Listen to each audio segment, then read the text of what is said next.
Welcome back to New Rockstars. I'm Erik Voss, and this is my reaction to the new trailer for Black Panther Wakanda Forever. Will I cry? Maybe. Will I oversell the crap out of some parts of it and scream, "Let's go," like an idiot? Probably. But will I react to this, go through the highlights, and share my initial thoughts before returning to my hole to break it down frame by frame for an in-depth trailer breakdown that comes out tomorrow? Definitely. Let's react to this trailer so I can get in line with that virtual ticket queue for this. Oh my God. Here we go.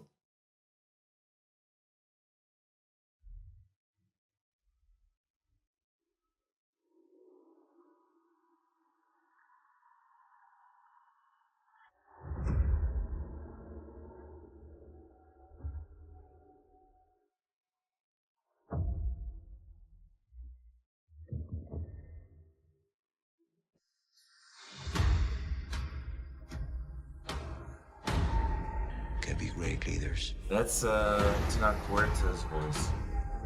That's Namor. Oh man, I love this music so much. This is I think this is Sampa the Great. Did not call him General or King. They called him Kukulkan. Oh wow, okay, they're actually going for the it. feather serpent god.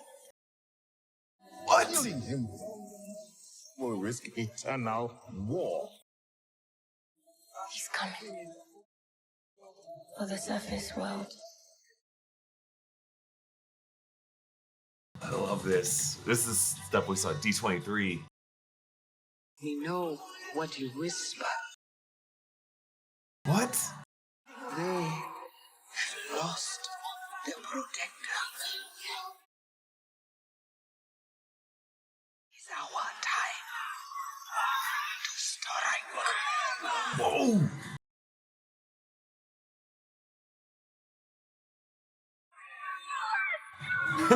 Let's go!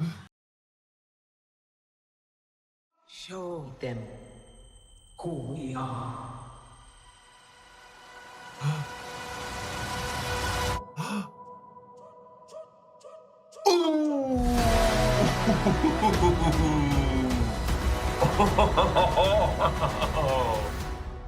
Okay, but how many are there? That's my question. I think that's just one new Black Panther suit we're gonna see. I don't think they would show that and that's the only new Black Panther. I think we're gonna see quite a few in this movie. That's my guess. I mean, based off of the form, the silhouette, that looks a lot like Shuri. Shuri's front and center on the poster doing the pose. I think that's Shuri right there. Though the musical cue here is specifically the sound of the Dora Milaje. So we could be looking at Okoye here. But let's not forget, Nakia was a former member of the Dora Milaje, so she could also be the one in the suit. I feel like I've said since the beginning that one possible way that they could go in this is to give the suit to multiple characters so that at least during the runtime of this movie, they wouldn't say this one character is the definitive legacy wearing the Black Panther suit. And then by the end of the movie, they could settle on one of them or hint at one of them. This character is landing in a snowy mountain setting. So it looks like the mountain tribe, the Jabari, will be the point of refuge for the characters of the Golden City, where they have to retreat to after Namor and his allies attack the main city. This does look like the same suit, if not a very similar suit,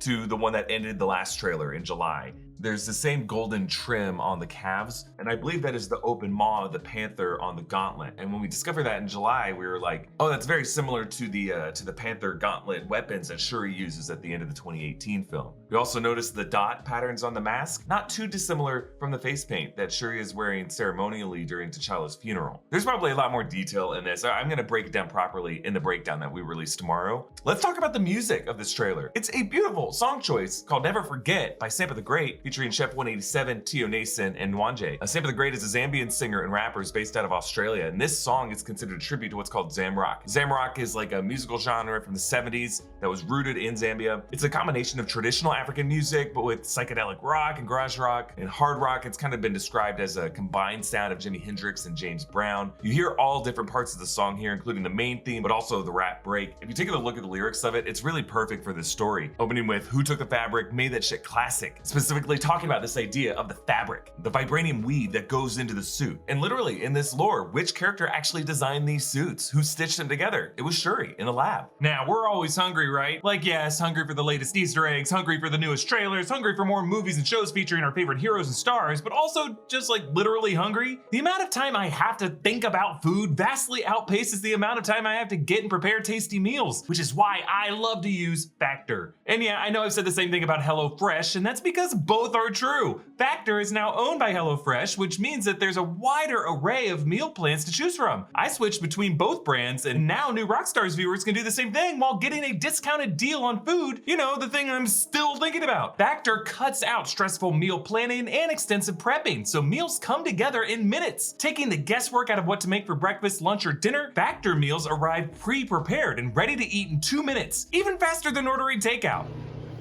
Dinner time! Chicken fusilli. Hey, that's my dinner. This is really good.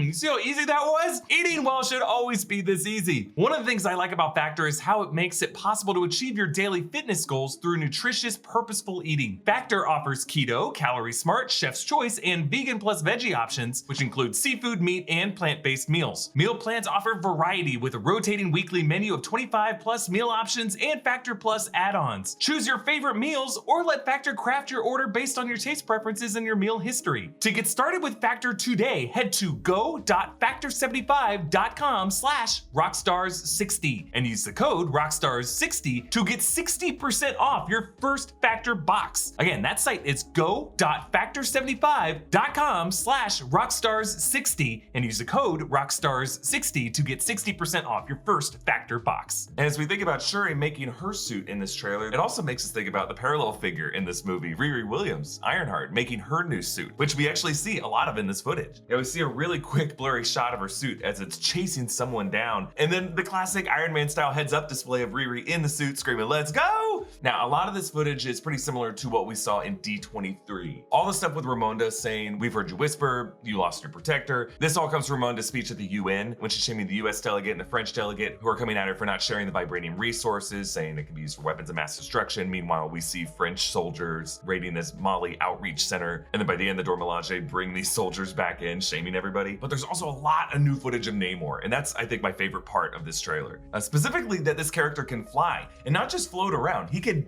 definitely dart around the air. He's a really difficult target to hit. But M'Baku explains an even greater challenge. You don't necessarily want to hit him. He almost has this untouchable status as the avatar of the deity named Kukulkan. This is actually a name that I brought up in our trailer breakdown in July. The Mayan feathered serpent deity. This is the art that we see Namor looking at the beginning of the trailer. So in the way that the Black Panther is considered the avatar of the panther deity of Bast, Namor has his own roots in Mayan and Aztec mythology. M'Baku says that killing him will risk eternal war. So what does that mean? Does that mean that Namor is kind of this one protecting figure holding it all together? And if you take him out, then there's nothing to stop the more extremist factions of Tlalocan from attacking Wakanda? Because right now it seems like Namor has no problem doing that. It just puts all these shots of Namor in Wakanda under a different context. Like, he may be kind of a pacifist who's been driven to this point of war and trying to hold back the more dangerous factions of his alliance. It also puts a different context under these opening words that we hear from Namor. I think so far the only dialogue we've heard from Namor, only the most broken people can be great leaders. It almost sounds like advice that he's giving to one of the women who's grieving T'Challa, that they've been so broken by losing him that that's gonna be a form of power for them.